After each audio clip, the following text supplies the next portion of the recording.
Good afternoon and welcome to Rubbin Minds. My name is Isabella Adediji.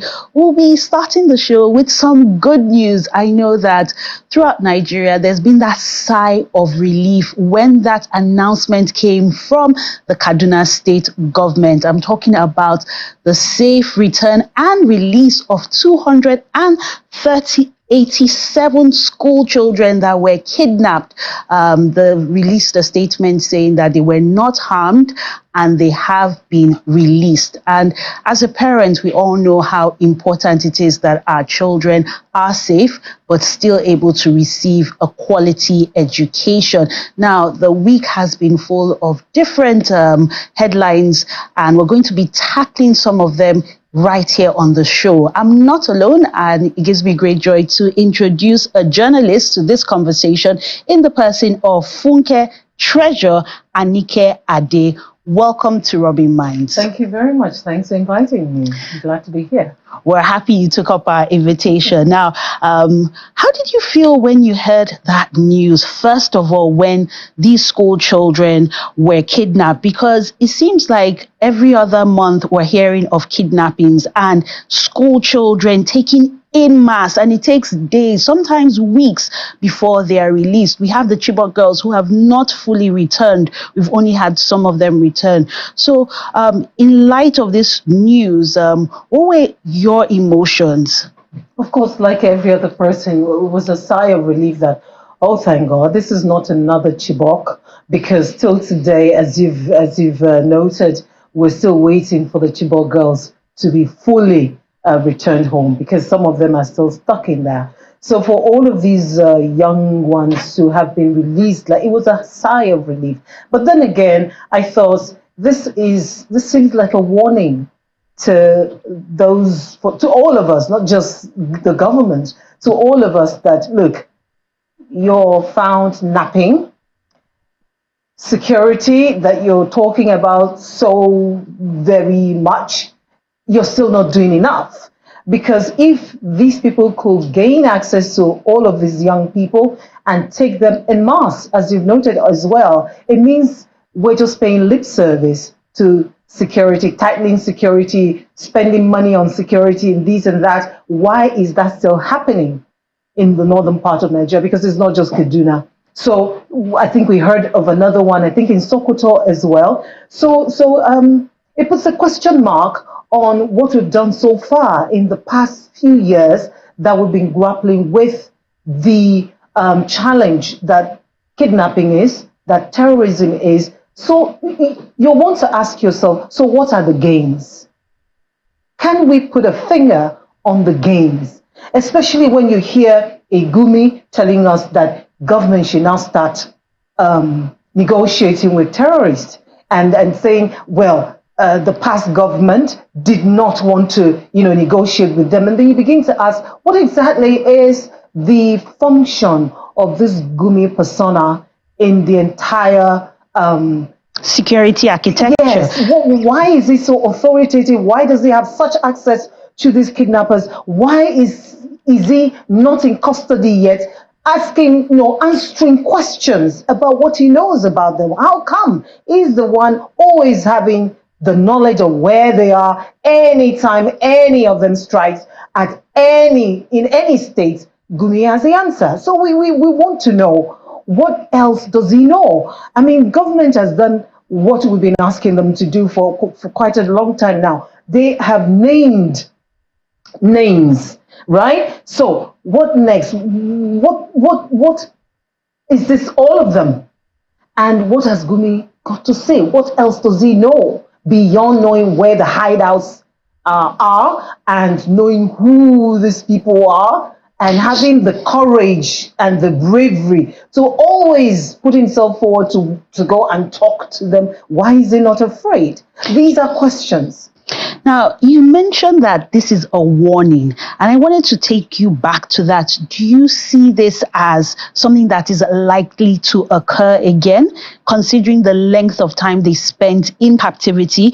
And when you mention Gumi, that's almost acting as a negotiator, right, to ensure they are released, should the government be taking a stance against negotiation? Because as long as there's room for negotiation, does that send a message to the kidnappers, to the bandits, to the terrorists that they will always have some kind of room, they will always have a position to take, they'll always have access, and they will always be part of the conversation? Right. So I am not a security expert, but what I've read so far and how governments in developed nations have, attempted to sort or solve this kind of problem is that you don't negotiate with terrorists. Having said that, there is always the local example, or for want of a better, or let me look for another word to it, there's always a peculiarity to every nation. Right. So having said that, I believe that there is always a way to skirt around this and find a way. It's not giving amnesty to them, as we criticized in the time past, but that we find a way to ensure that this does not happen again. That's what governments do. And I know that in the past, they've also convened meetings, strategic meetings with security experts in the past. Whatever they say for security reasons, we ought not to know, but we need to know where we're at the moment. After all the talk shops and the workshops and the strategic meetings, where are we regarding the security architecture and the defense of the Nigerian government, how they intend to keep us safe? We need to know. I think that's very important. That point you brought up on transparency and communication, because I can just imagine some of the fears these parents might have to send their children back to school, not knowing whether it's going to be safe, considering that this has happened several times in different states. Now, I'm particularly happy that this has happened within the Women History Month. So there's something to cheer, no matter how despondent this banditry and kidnapping is. At least they returned all of those children to us. That is, although they haven't disclosed whether there was any negotiation, whether ransom was. They will disclose that for security reasons as well. Yes. Now, I want us to move. It's still affecting, I would say, students, because we've looked at the school children. Now, there were reports that at Nasarawa State University, there was some kind of aid being distributed due to these really tough times and in the rush for it. And this is something we've even seen in Lagos State. We had 2 students die as a result of the stampede. That's what is being reported. Now, one would imagine that since this is not the first time it has happened during these times, recent times, that is there a better way to make relief materials available? Should we be looking at maybe digitization of some things, handing out of vouchers, instead of encouraging people en masse to take, I would say, the relief items, whether it's bags of rice or beans or gari? Well, I think it's not a good thing that we never learn from the mistakes of the past, given that this has happened, not just the Lagos one, but sometime in the past of this country, there was this immigration stampede at an immigration event, registration or recruitment of young people. And one would think that we would have learned. I say we because this is about all of us. So this is happening in Nasarawa again because of palliatives. Let us just say it as it is, because of rice, is shameful as a country with all the sophistication and, we seem to brandish in recent times regarding you having an NIN, you having a BVN, you having all the NNNNN. I joke now. But you see, it is, by now we should have elevated our strategies beyond asking people to come into one place and then there is panic and there is stampede and people are dying. What happens to the ward level? Why we have governance at the local government level, at the ward level? That's the closest to the people. Why aren't we saying at this ward A, ward B in this local government, you take this, for the schools, there are faculties, there are departments within faculties. If you really wanted to be sophisticated, I'm using sophisticated, but I'm looking for another word for it. If we really, really want to be civilized, that's the word, civilized, we should do it differently. Why should we keep losing people because we want to give them food in the 21st century, especially at the university? I have said, like the world level, there is the entire university, there are faculties, and there are departments. Why are we not doing that? And there are faculty heads and department heads. Why are we heads not reaching the students through these channels? Why tell them to come assemble somewhere and then they're scrambling like barbarians, and then they're getting run over? No, that's they're putting their lives at risk. It's not right. We're not treating people like human beings that they are. I think the point you made is very important, not just at the school level, but in society, when government is looking to make palliatives available, to really utilize the local government, go granular. It doesn't have to be en masse. Grassroots, yes. And grassroots doesn't mean in the village. Yes. Take, for example, in Lagos, there are wards in Lagos, and they're not in the rural areas. Yes. Essentially. So because that's the smallest unit, we should start from there. Now, I want to move the conversation to politics. I think every time the conversation comes up is on our leaders. There's always been a point made that the cost of governance should be reduced, especially in light of the harsh economic realities. And then I remember coming across a report by The Nation about the Abia State House of Assembly, and there's a bill that's been sponsored which is going to stop the payment of salaries and pensions to former governors and deputies. Now, we all know that part of the perks of government starts in government and remains after government. We've heard of allocation of choice property, monies coming in. What do you make of this? Is this the right move? Is this something that other states should also be sponsoring in their State House of Assemblies? Is this what we should expect at federal level? You could see me smiling.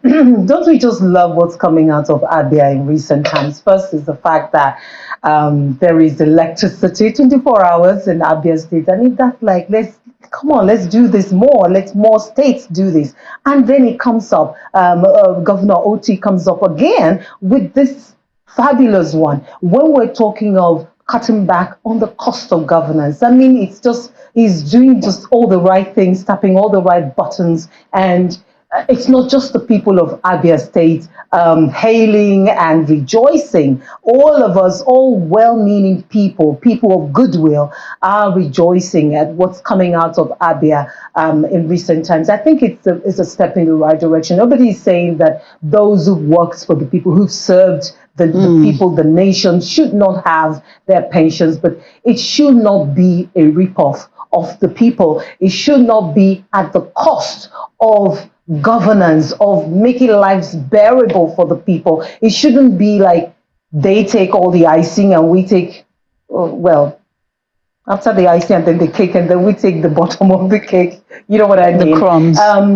Crumbs. So it's a step in the right direction. I wish the other governors in the 36 states would toe the line of Governor Oti, because this is really, really what we've been canvassing for. This is what we're saying at the federal level they should do. The House of Reps members, the Senate, both the upper and lower chamber, they should look at how they can identify with the people and reduce these humongous allowances they're receiving, and identify the people they should identify with, because the welfare of the people matters a lot, especially these difficult times. You can't even get a bottle of soda. It's selling at such a ridiculous 400 naira. You're wondering, those of us with children, who crave sugar, how do we balance it out? Your take-home pay is, probably, the minimum wage is how much now? 30,000 naira, at the federal level. But the bag of rice is almost 100,000. Yes, the inflation has been all of your salary is still not buying a bag of rice. That's the truth. Should it not? Because those at the highest level of governance don't go to the market. Their wives don't go to the market. They have people who go and purchase for them, and so I don't think they're seeing the reality of They're what's not in going on. touch They're with not, what is happening. A piece of egg is now 100 naira. A piece of egg. Oh, it's more And than that. 150 naira in some places. there you go. And then, the cost of noodles that used to be very affordable, it's north of 500 naira. Food is so expensive now. Expensive. So what do we do? They're asking us to sacrifice, to do something for the nation. Ask not what your nation can do for you. You do something for the nation. We're all doing something now. We expect them to also do something. And I am waiting for them to make an announcement that, the legislature is identifying with Nigerians at this difficult time. This is what we are doing practically from ours. That will be so heartwarming. We're waiting. Yes, and a lot of Nigerians are waiting to also see the naira to dollar issue be resolved. There was a time it was pushing almost to 2,000 naira, and there's been a lot of work in recent times clearing of backlog of payments. The CBN is really trying to stabilize things. In your own opinion, do you think this is enough? Can more things be done? And what should we be doing in the interim to manage these realities? Well, again, I'm not an economic expert, but the basic demand and supply knowledge that I have says what people ask for increases in value. When there's a high demand for something, it increases in value. And the way we can do that as Nigerians is to buy Nigeria. I know that Reno Omokri has been at the forefront in recent times online, asking Nigerians to buy Nigeria, because when we do that, the naira will appreciate in value, and we would have been seen to do our part. We cannot continue to buy everything in dollars, and we want to send our children to school in Nigeria, they're paying in dollars, and we expect the naira to do well. We have to do our part. I will say thank you to the CBN. You don't always criticize, you also appreciate the bits they're doing. They're working hard, I know, but they can do better. On our part as Nigerians, let us buy Nigeria. Let us elevate Nigeria. Look at what you're wearing. Look at what I'm wearing. Can we do more of Nigeria? Can we do more Ankara? Can we tame our tastes? Can we do something about our taste so that we begin to appreciate more than ever before? I mean, our movies are doing well, our music are doing well. Let us embrace agriculture better. The government can do more, provide machineries for mechanical farming, make fertilizers easier to come by. Look at when you're traveling in South Africa, right? You see farms as you travel. Come to Nigeria, you see forests as you travel. And then you begin to wonder, what are we doing with all these farmlands, just wasting away? The government should make this priority. I know that the AFDB has given Nigeria some money for, to help with this season of hunger. Let us do more of agriculture. There are women in agriculture, there are men in agriculture. Let us empower them more. And let us encourage the youth to come into agriculture. They can't all just be in music and movies and tech. Those are very salient points you've made. And I think the one that we'll close off with is the fact that we need to buy Nigerian-made, Nigerian brands. We need to patronize that. And not just us, but to the government. So when they are purchasing their cars, their furniture, let them look inwards. Thank you so much. When they're having workshops, they don't take it to London. They do it here. They do it here. I think that's a great place to bring this conversation to an end. Thank you very much, Funke Treasure Anike Ade, for being our guest today on Rubbin Minds. Thank you so much. Thank you. Don't just stand there teasing me. Now it's time to show and prove. You should Welcome back to Rubbin Minds. Now the conversation moves to the cyberspace, the internet.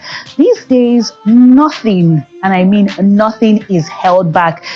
You can tune into a podcast and they're discussing things and you're wondering, why do I need to know this? Or why is this person divulging this amount of information? Why is this person taking a certain stand against another person? Where do you draw that line between free speech and clout chasing, where you're just saying things so that you can get views, you can get clicks, and you're not necessarily paying attention to the effect it has on the other person? Now, to discuss the issue with free speech, cyberbullying, clout chasing within the internet, I have with me a communications personnel, Aviva Imade. Thank you for joining us. Hi, Isabella. Thank you for having me. So, when you go on the internet, do you sometimes feel that sense of what did I just watch? Or why is this person saying this? Or don't we have some kind of lines now where certain information should not be privy to the whole world? I mean, sadly, no, right? Fundamentals of liberal democracy, we just, inform that everybody has a right to have an idea, have an opinion without any sort of interference whatsoever, right? And then seeing that social media is a major proponent for that, it sort of gives everyone a platform and gives everybody a voice. And that sort of comes with the fact that, there is almost no filter anymore because everybody can pick up a keypad and say what they choose to say or what they want to say, which, to your questions, and of course, seeing as that is a reality, I would go online and see certain things and be like, so people don't need to be saying certain things, right? But it comes with the territory. People will still speak, whether I like it or not. And that is really how, free speech works at the end of the day. So that unfiltered, like you just open your mouth in local parlance, wow, and everything comes out. Where do we draw the line? Aren't there some kind of unwritten rules? Are we looking to have social media regulated before we see some form of withdrawal or control? Because in as much as you can just get behind a keypad, a nameless or a faceless avatar, and just spew a lot of negativity, there are consequences. Cyberbullying is real. I mean, yeah, to your point, right? I think I will take it from here, right? We all have that family member who says the wrongest things at the right time or says the right thing at like a deferred period of time, or you have people just have a problem with communication and just like, oh God, just shut. Sorry, I'm on national TV. But we have these people, right? Like I said, it comes with the territory, and now that we have a platform that is sort of amplified for the entire world to see, right? But in our sort of like micro spaces, we definitely have those people who just maybe don't know what to say or don't know how to talk and just say what, anyhow, like we all have that reaction, right? But then again, to your comment about like I don't believe in censorship. I think the best way to combat hate speech or combat all these things is with more speech, right? I think it's scripture that sort of says that when the righteous rule, the people sort of rejoice, right? But if you who knows the right thing then decides to keep your mouth shut in the case where you should be speaking up, then, the consequence is somebody else feels unheard or somebody else feels not heard. I know platforms like Twitter, Instagram are combating false information. So when people say things, for instance, that are not real, right, you then are able to do a bit further investigation. Then they point it out on the platform. I think most recently there was the Kate Middleton sort of situation where people realized that the picture was fake. If you go on, I think the Instagram page of that now, you can see that the picture is blurred and they say, oh, it has been investigated that this picture is not real. So platforms are trying to curb as much as they can when it comes to false information. But as regards to free speech, again, like I said, the best way to combat it is really with more speech. It's like when you're really to say something that you don't agree with or you know that it's wrong and it's not the right thing to say at the time, everybody passes on the person and you're like, my friend, will you like, keep quiet? It's sort of the same thing that you have to do. Everybody, the thing about social media, one of the good things that I've seen, working in this way, I mean, we work in this space that we've seen is it has given people a chance to change their narratives, right? It has given people a chance who otherwise would not have necessarily had a successful future, or as successful a future as they would have had. But social media has given them the power to really take hold of their lives and take hold of, their own narratives and really change, their lives and themselves for the better, right? Do we then want to combat that with allowing people like that not to thrive because there are some, bad eggs in that space who then decide that, certain So things so should be these made. bad eggs, I hear you. Do you feel that the owners of these social media platforms, your Meta, your X, are doing enough to prevent cyberbullying? So I hear you on fake news, and I've seen that. But when it comes to cyberbullying, where does expressing an opinion go, where does it go beyond just expressing an opinion and then it has a negative effect? Should there be more mechanisms in place for people to report such kind of speech that borders on hate speech or cyberbullying? And do you believe that these owners are doing enough? To your first question, as regards to when does it cross the line, right? I think that's very easily defined, right? When it sort of begins to have some psychological effects on the person that you're addressing or the situation that you're addressing, right? Or then there's like a specific harm or threat that is going to cause, right? Then it's no longer free speech because it's then like causing harm to maybe national security or something. And that would have, consequences because it's no more you talking, it's you literally putting people at risk, right? So from a more physical and justifiable lens, there are consequences for speech. There are consequences for speech like that, right? But on a more like psychological, traumatic level where people are hounded, I've heard like horror stories of people who took their lives because they are dragged. Well, let me give you a recent example. Alex Iwobi. We all know like the amount of trolling on his performance at the just concluded AFCON to the point that he deactivated his account. Now, there were some people that said, well, you played a bad game, so you should be able to take it. And there were other people that are saying, look, it's his mental health that we're talking about. He's not the only one. Why single him out? So where do you draw the line when it's not necessarily treasonable speech or that's putting the country at risk, but this is someone's mental health? I mean, like I said, the tenets of free speech is such that everybody has a right to their ideas, right?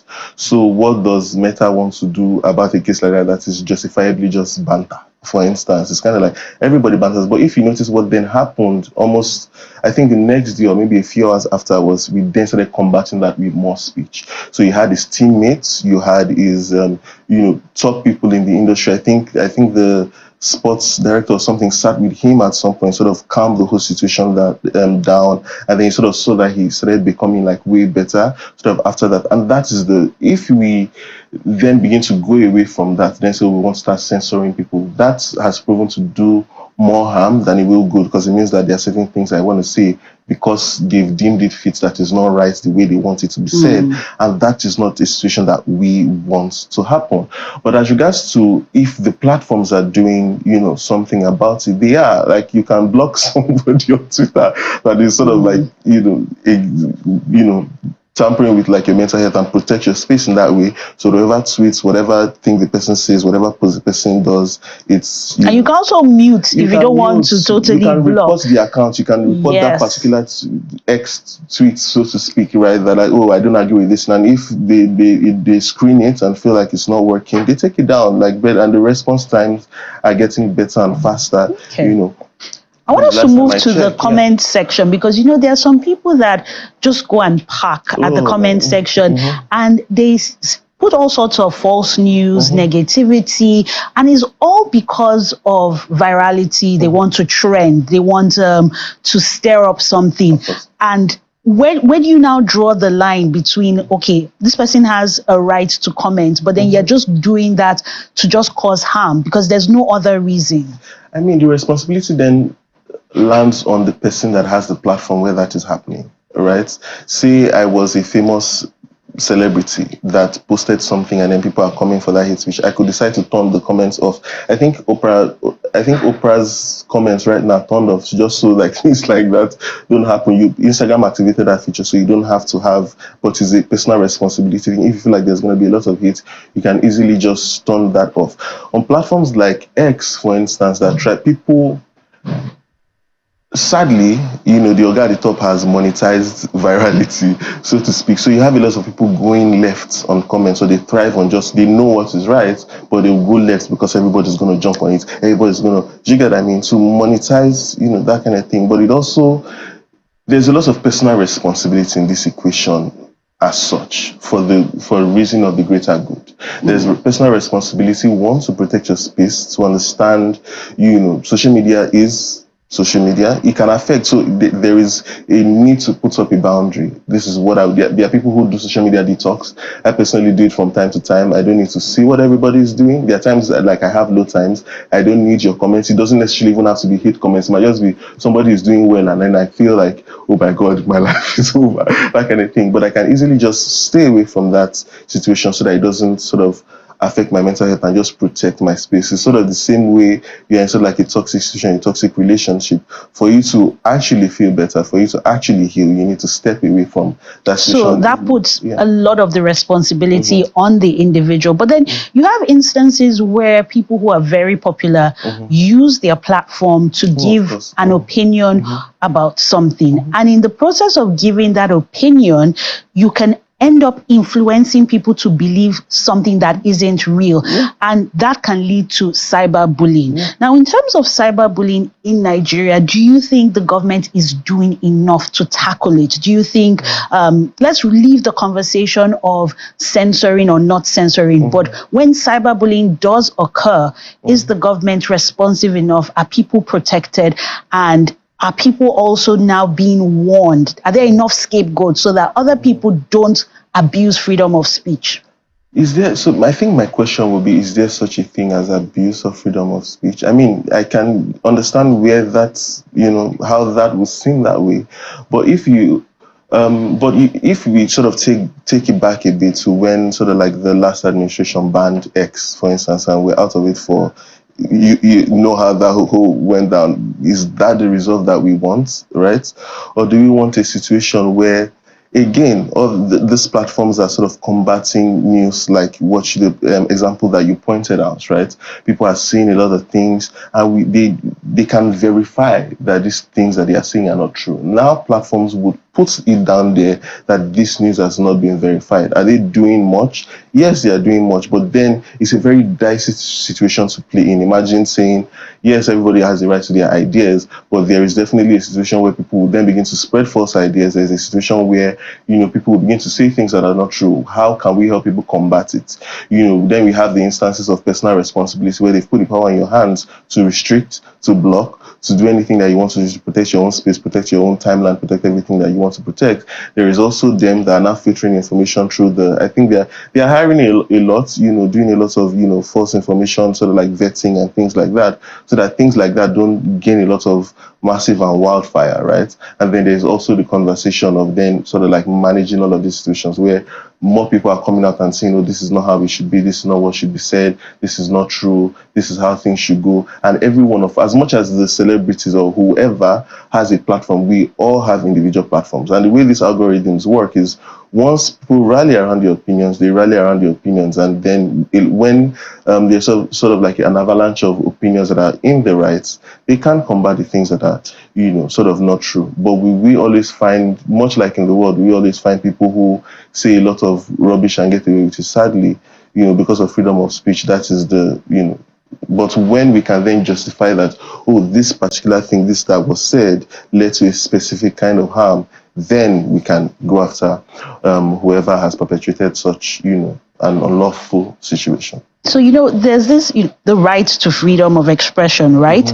And there are sometimes people express a particular view, and people who are in a position of power deem it libelous, and they say, okay, you know what, I'm going to come after you. And sometimes people have found themselves in jail as a result of something they tweeted or something they posted on their social media. So the question is the government doing enough to protect that person's rights who just expressed something, but because the person had power, was able to pounce on them, literally? I think in the case of, I'm not a lawyer, so I would speak based on what I know, right, or what my experiences have been, right? In cases like this would be cases of dispute, right, where whoever goes to report you to the police, right, says, oh, this thing that this person has done, it's kind of like libel or slander, Yes. things like that. They would, is more a law situation or like a dispute situation, and it is government coming down. I believe the government will only come into the situation when it poses a threat to national security or national harm, where you're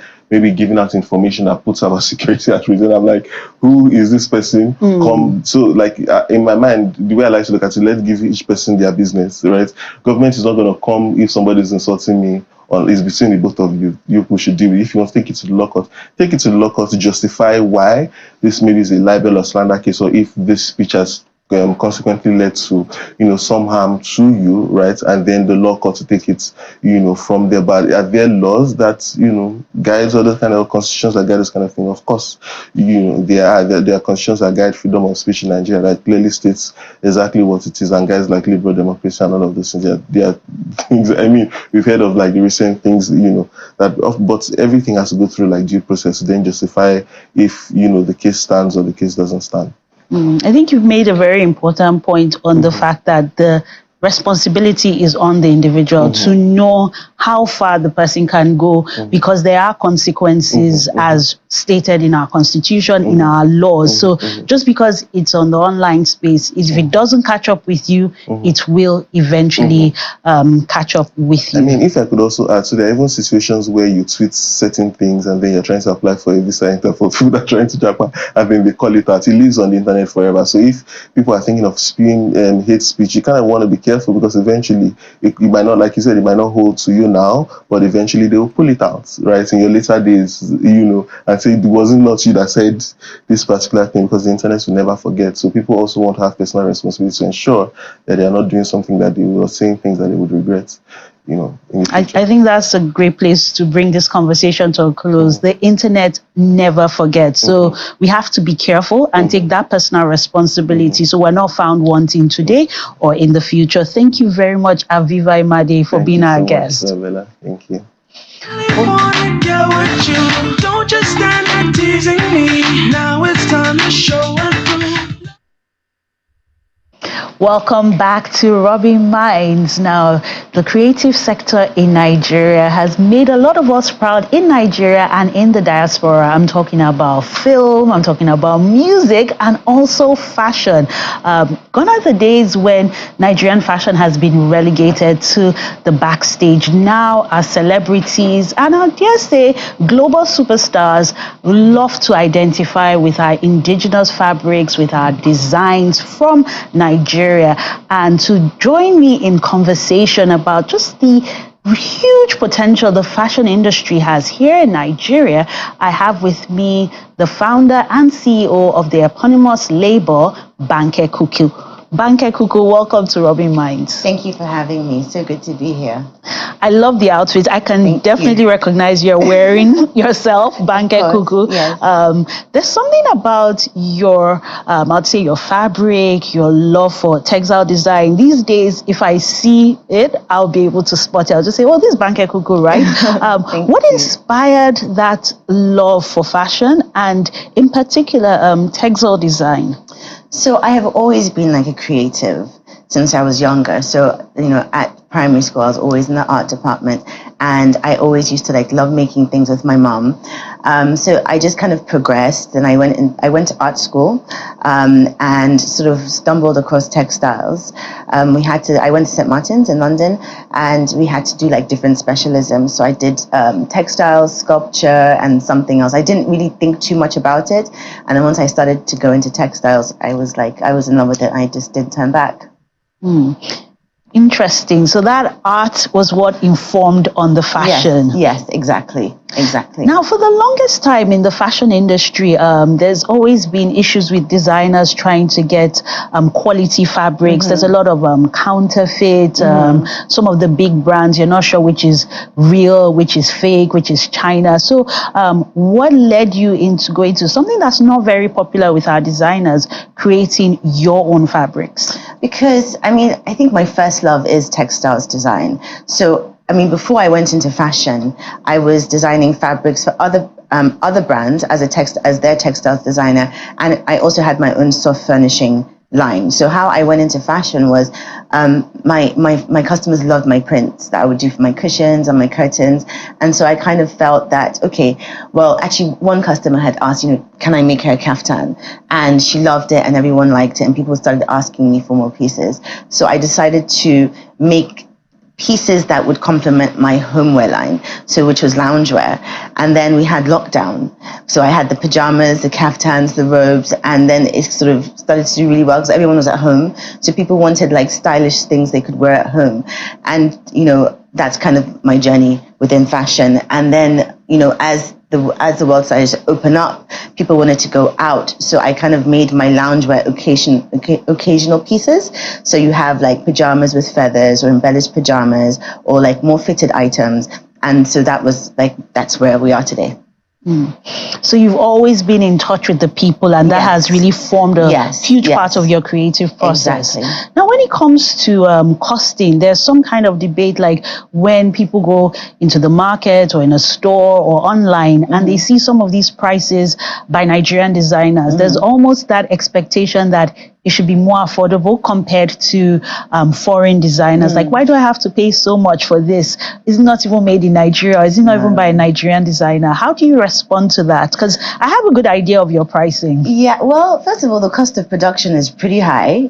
With diesel at the price it is, it's pretty high. And also the cost of the materials, because everything is pretty much, in Nigeria, everything is imported. So you have to pay for the cost of shipping and clearing and all those kind of things.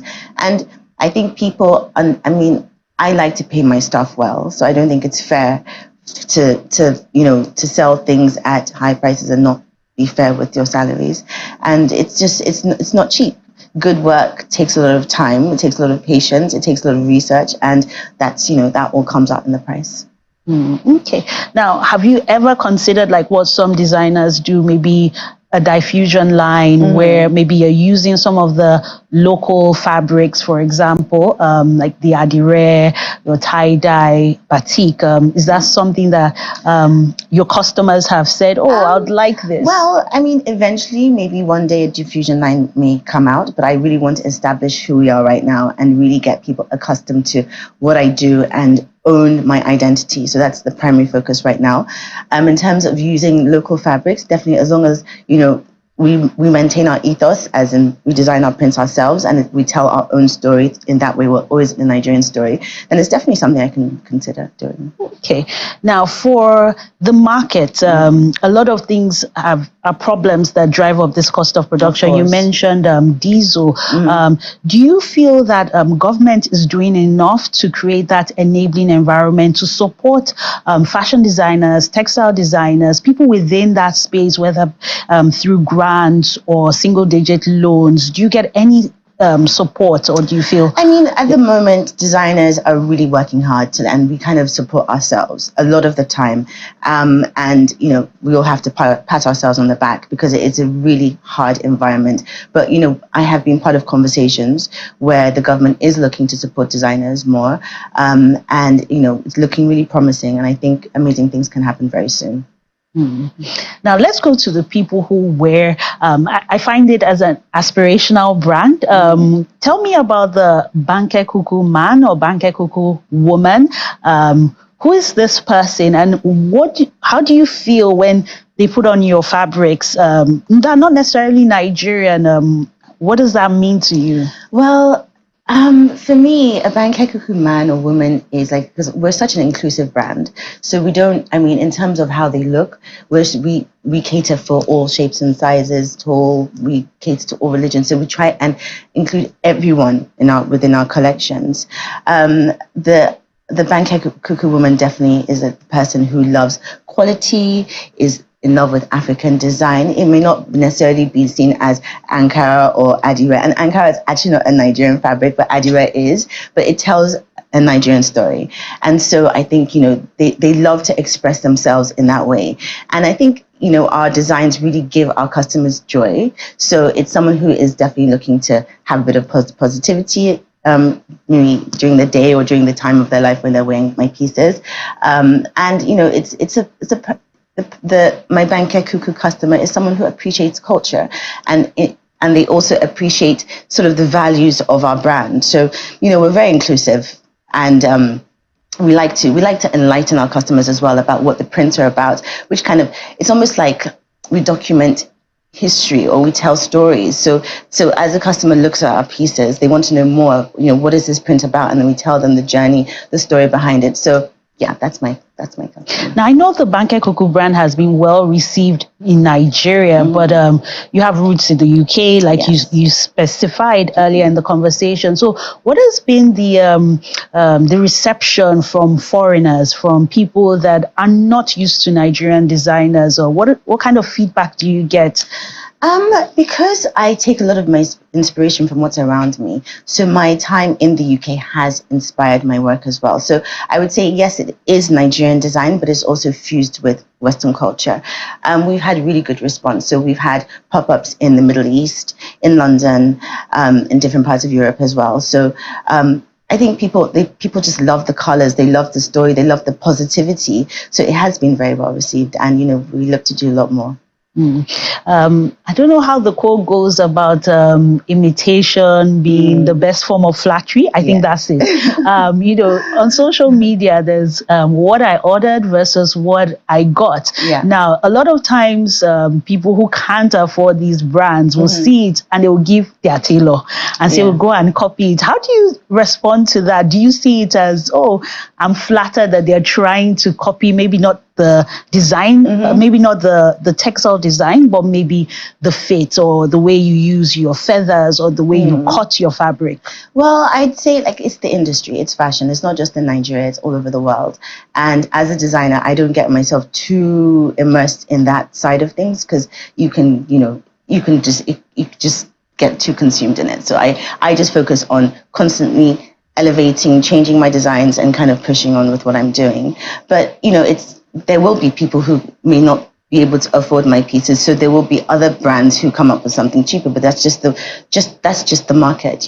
Sometimes people that very expensive brands, and you may not be able to afford that. So there is space in the market for a brand who is offering a cheaper product. That doesn't mean that they're trying to do anything malicious. It's just the market, and it's just something you have to come to accept if you are in the business of fashion. Okay, I think that's a very positive outlook on that. But are you open to collaborations? Is that something we should expect? We've seen in the past maybe designers collaborating with artists, with painters, and given your background in art, is that something we can expect in future collections? Oh, definitely. I mean, we have done quite a few collaborations already, and we look to do more. I mean, in terms of collaborating with other designers, they're definitely designers that I really respect, and I love their work, especially designers that work with very traditional techniques. I think it could be such a nice contrast to our modern way of working, and we could create something really inspiring and interesting that way.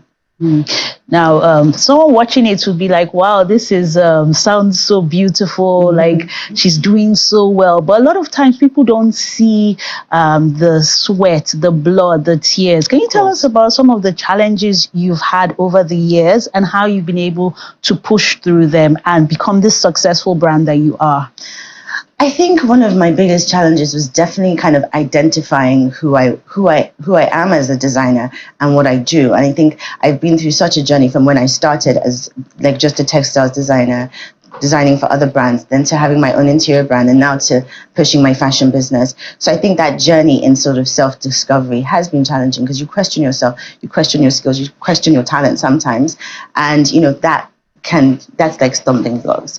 And you're forever changing. Obviously, the market we are in right now is forever changing, from going from COVID to being out of COVID to going through a recession. So the market is constantly changing, and you're constantly having to change your business. And you get to a point where you're like, "Oh, finally, I'm comfortable." And then something changes, and then you have to there's so many different things in today's world. So I think you just have to be, I've just learned to just be very open-minded and just, be ready for, whatever comes my way. I think those are the biggest challenges I've had so far. Okay. Now, I know with your collections, you have like these bags that in matching fabric, and you've spoken about having the interior decor collection. Can we expect to see maybe more accessories? Is that something you're exploring? Definitely. We're definitely looking to expand our lines, our offerings, definitely. Go into other products, enter new markets, and depends what the market, wants as well. So we sort of curate collections for specific markets. So yeah, definitely. We're definitely looking to offer more pieces. Okay. Anything in particular we can expect this year? I mean, definitely more prints, more collections, more pieces, and we're really trying to push the brand to tell like a Nigerian story globally. So we'll definitely be in different parts of the world. Thank you very much for being our guest on Rubbin Minds. Thank you. That's where we'll be closing the show. We hope that you've enjoyed this episode of Rubbin Minds. My name is Isabella Adediji. Join us again, same time, same place next week. Goodbye.